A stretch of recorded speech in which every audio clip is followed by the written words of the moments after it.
The scripture reading for today is from Mark, the book of Mark, chapter 10, verses 46 to 52 from the Message. They spent time in Jericho. As Jesus was leaving town, trailed by his disciples and a parade of people, a blind beggar by the name of Bartimaeus, son of Timaeus, was sitting alongside the road. When he heard that Jesus, the Nazarene, was passing by, he began to cry out, "O Son of David, Jesus, mercy, have mercy on me." Many tried to hush him up, but he yelled all the louder, "Son of David, mercy, have mercy on me." Jesus stopped in his tracks. "Call him over," they called him. "It's your lucky day. Get up, he's calling you to come." Throwing off his coat, he was on his feet at once and came to Jesus. Jesus said, "What can I do for you?" The blind man said, "Rabbi, I want to see." "On your way," said Jesus. "Your faith has saved and healed you." At that very instant, he recovered his sight and followed Jesus down the road. One of my favorite authors, contemporary Christian authors, is Brian McLaren. Many say he's the father of progressive Christianity in our time, reaching new generations, younger leaders. Kind of like C.S. Lewis to many of us guys. One of his books, I've mentioned it before, it's called Naked Spirituality, Life with God in 12 Simple Words. It's a really great book to read. You can do all your praying in 12 words. And if you accompany it with the right spirit and attitude and things he shares in the book, it's an amazing, powerful, fairly painless thing to do. Words like here, here am I, God, here are you, here we are together. It's the way to begin prayer, the awareness of God's presence. He has other words like sorry. We heard that in the prayer this morning that Pastor Wayne was sharing with us. Sorry, confession. Please, intercession for others. And then the other word, help. Help. Petition. When was the last time you asked God or someone else for help? Can you remember what it was? Research shows that not many of us are good at asking for help. It does not come easily for us. Remember many years ago there was this commercial for an emergency medical device you place around your neck. And if you can't get to the phone, you push the button. You remember what the woman says, "Help, I've fallen down and I can't get up." Everybody remembers that.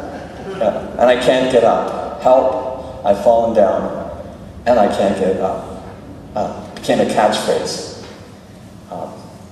Most of us, if we fall and can't get up, we'd rather crawl out the door to the car and pull ourselves in and drive than have someone else help us, right? Right. I know some of you are here. I know you. I almost did that once, actually, on Friday morning, about 7 o'clock.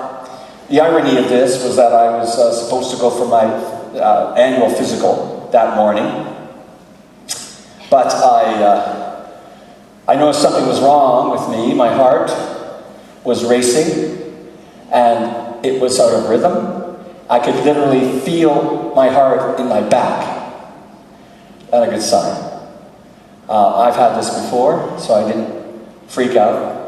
It was an episode of atrial fibrillation. So I climbed in the car and drove myself to emergency. Yeah. And as I found out before, that's the way to get the royal treatment, is to walk up to the triage nurse and say, "There's something wrong with my heart." Boy, oh boy, do the wheels turn fast. They were, there I was. Well, of course, by the time they hooked me up, it was subsiding. It was finding its proper rhythm again and slowing down.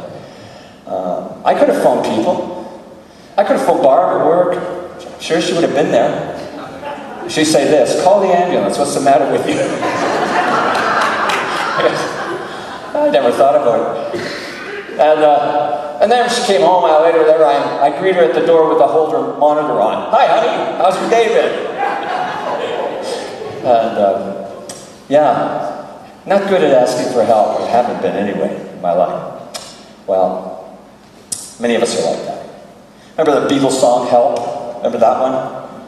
When I was younger, so much younger than today, I never needed anybody's help in any way. But now I'm older. I'm not so self-assured, right? And maybe as we get older, we start to say, it's not such a bad idea to ask others for help sometimes in our life. Asking for help is a universally dreaded endeavor. Nora Claver says in her anti-self-help book entitled Mayday, Asking for Help in Times of Need. Here's a good book.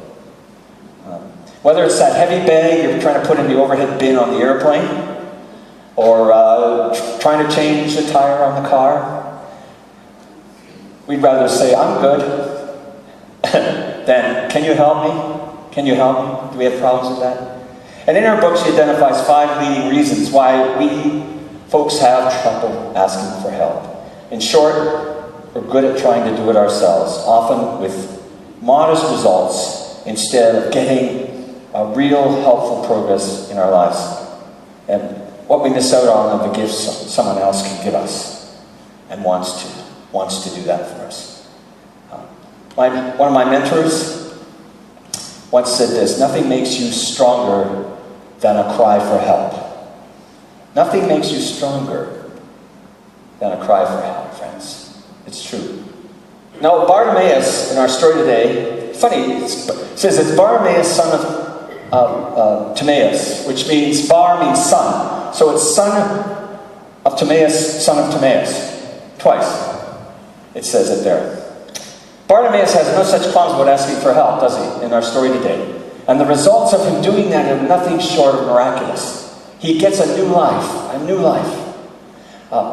He is the example of the kind of blessings that come to us when we're willing to set aside our self-sufficiency, our independence for the moment, and seek out real help and healing from someone else. We all know the story. Jesus and his disciples have been hanging out in Jericho. It's a Gentile country. And they're leaving town. And Bartimaeus is sitting by the roadside, begging, because he's blind.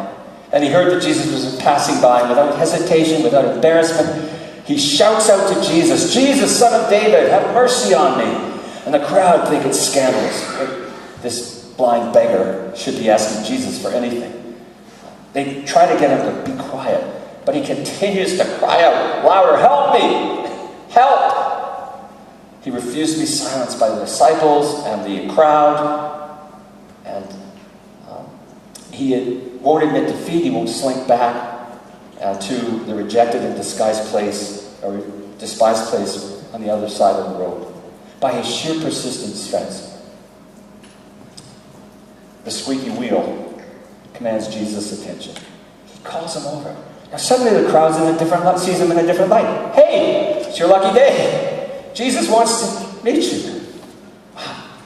Well, by faith, by utter, unrefined trust in Jesus, behind his perseverance, he is saved and he is healed.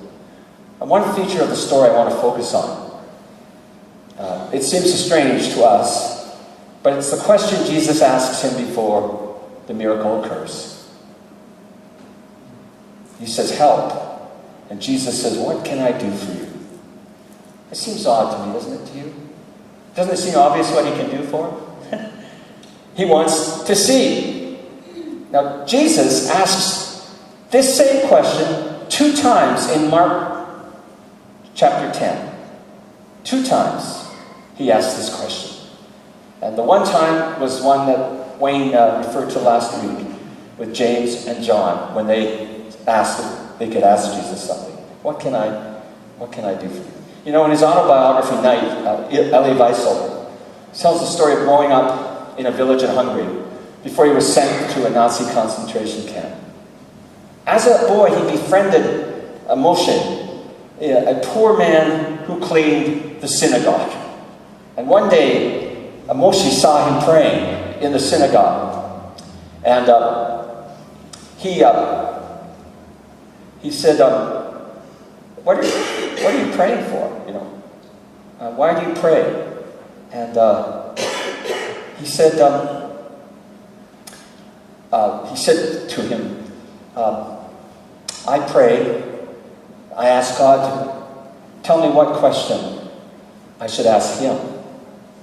And I said, I use questions when I pray to God, and I ask him for those. Every question possesses a power that does not lie in the answer, he said. The humans raise themselves to God by the questions they ask, is what Eli said to him. And he says to Moshe, what do you pray for?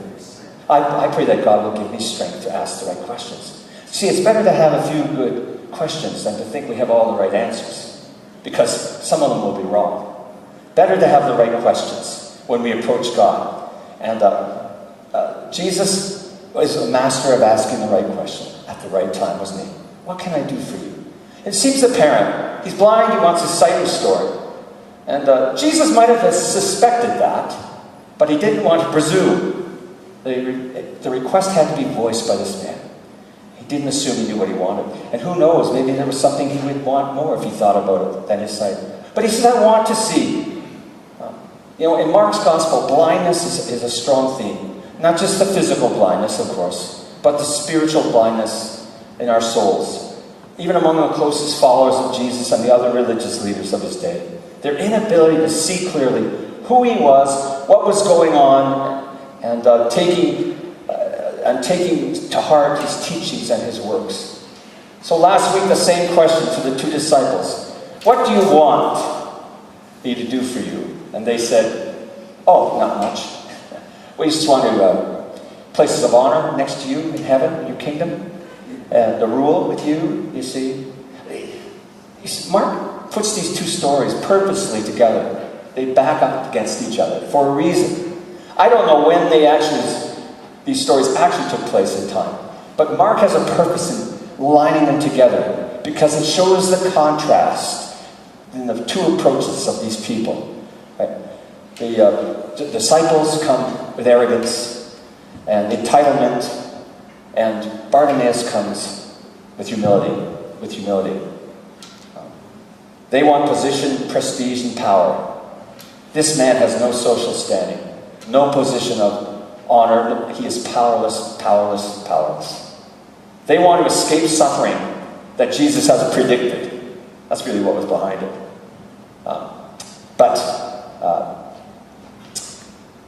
But he wants just to see. He just wants to see. Wow, mercy, he says. Mercy is all I want, Lord. That's all I would ever want or hope for from you. They have little clue as to who Jesus is. With their 4 good eyes, they can't see him, right? And the blind beggar, this Gentile, sees him clearly. Son of David. That's the first time in Mark's gospel that phrase is used by an unbeliever. Son of David. That was a very strong title. It had military overtures to it. It was seditious to even say it out loud, in case the Romans or other authorities heard it. Son of David. Closest followers don't see this. James and John were blind. What can I do for you? What can he do for you this morning? If he were to stand here, as he is here, and say that, and you heard those words in your heart, what can I do for you? Most of us see fairly well. Some of us need corrective devices. Sometimes we need surgery. But what about our spiritual vision, friends? Could that be better? Could that be sharper? Could things come more into focus for us about who Jesus is and what he wants to do? I wonder, what can I do for you? You know, Ken Meadham is a good friend of mine and ours. We who have been blessed over many years by his ministry of music, we know he's just a genius. He's a genius. Songwriter, musician, performer. He can take a crowd of thousands and make it an intimate sing-along with a friend. He just has that ability. An amazing guy. And many of you know when he listens to a speaker, often what he does at the end is he writes a song that picks up all of the elements of what that person has shared. And he puts it in original composition, he does right on the spot. It's incredible what he does, right? He's been blind most of his life. But boy, He's not blind in his spirit. He sees more clearly than most of us. I wonder if there's a connection between his blindness and his extraordinary sensitivity and creativity. He sees us better than many of us see within ourselves. It's a rare gift. Spiritual insight. What can I do for you? Bartimaeus may have named many things he hoped for, as we might too. He knew this, though, that if he had his sight, he could work, that he wouldn't have to beg anymore. What do you want to do? What do you want me to ask you to do for me? Would be a good prayer, I think, beginning of each morning. You can start with an obvious need, like Bartimaeus did, but remain open to other possibilities. Help, Bartimaeus says. Rabbi, I want to see. I want to see. Not just to have physical sight restored, Lord. That's not it. The Greek word for see here is a very special one. It means, I want to look up. I want to look up. Now I imagine by this point that he's come to Jesus and he's on his knees in a sign of submission, a sign of self-surrender. He's on his knees before the rabbi, the master, and he says, Lord, I want to look up and see you. That's what I want. That's what I want, Lord. But amazing. I want to see who you are. I want to watch where you go, what you do, what you're up to. And then I want to follow you. Lord, that's what I need to see. I want to be your follower from this point on. Wow. Amazing. And it says in that very instant, he recovered his sight and followed Jesus down the road. It's interesting. When Jesus heals him, he says, on your way. And Bartimaeus says, no, that's not why I want to be healed. I don't want to go on my way. I want to go on your way. I want to go with you. You see, this story, friends, is really more of a call story than a healing story. The point isn't about the healing. It's about the following. Bartimaeus not only became a sighted person, he became a disciple of Jesus. Isn't that amazing? Not simply about him understanding who Jesus is. He was still blind and got that. It's not insight that he's after. It's to be in step with Jesus on the way. That's what he wants for him. That's what he wants for him. It says when Jesus called him, he threw aside his cloak. He threw aside his cloak. And what's that about? Why does he put that in here? Well, the cloak was probably the only thing he possessed. The cloak was his protection from the cold of night. The cloak was also the means, as he stretched it out, to catch coins from people. It was a source that represented his income. It was security. It was protection. It represented his life. It was it. Everything for him. Casting aside his cloak was casting aside his former life. It no longer defined him. He no longer needed it. In our lives, what are our cloaks, friends? We have cloaks that we cover ourselves with, that we carry around, that represent, to a large degree, who we feel we are. Wow, we have to let go of the stuff that locks us into only one way of seeing and prevents us from following. Remember the rich young man, the ruler? He couldn't let go of his stuff. He couldn't let go of his cloak. And he walked away blind, and Jesus was saddened by that. Bartimaeus tossed aside the cloak, no questions asked, and followed Jesus on the way with open eyes. What do I have to let go of to truly follow Jesus? That's a question for us as well. Material things, habits, negative attitudes, beliefs that restrict us, or behaviors. They pile up around us and they block out our sight of that which is most important. When I received the call to ministry, and that's well over 40 years ago, I had no idea what it meant or where I would go. I had no chosen path. My chosen path was in business, economics. I shared that with Stephen Harper, an economist, marketing. That was my dream. That was my expectation.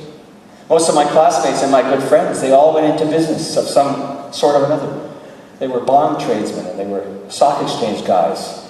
They had lucrative jobs and they made a lot of money. Some were economists. But for me, it was a road less traveled. And I had no idea when I started where it would lead. All I wanted to say is, Lord, I want to see. I want to look up, I want to see you, and I want to follow wherever you take me. I had to abandon my neatly created plan and my guarded path to obey a call on my life.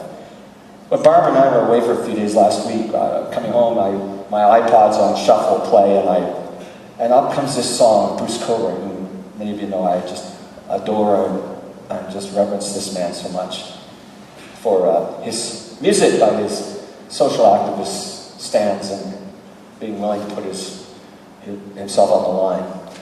And up came this song, Child of the Wind. I hadn't heard that in years, right? And I listened to the words, and it just was perfect. He says, there's roads, and they call. Can't you hear it? Roads of the earth and roads of the Spirit.